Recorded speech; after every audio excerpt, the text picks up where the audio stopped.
се помолим. Господи, помилуй. Господи Боже, Създателю наш, Ти си удостил нас човеците с Твоя образ и си открил премъдростта си на младенците. Ти си дал премъдрост на Твоя пророк Самуила и на Твоя помазаник Соломона.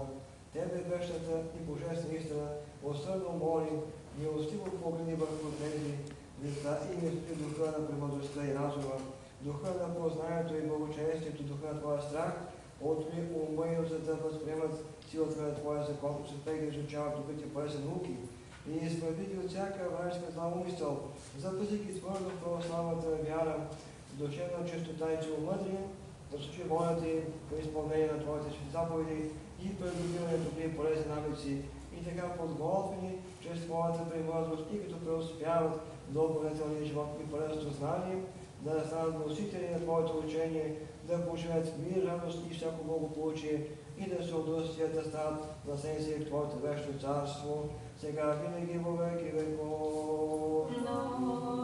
Помилуй нас, Боже, по голямата си милост, молим се, чуй и помилуй.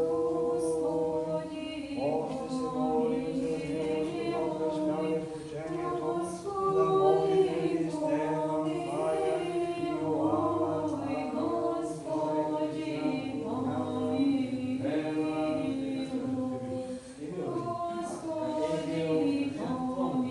Пламен, Андриан, Мария, Петя, Вичо, Николай, Ангел, Самуил, Тодомир, Стефан, за всички наши православни деца и учащи се.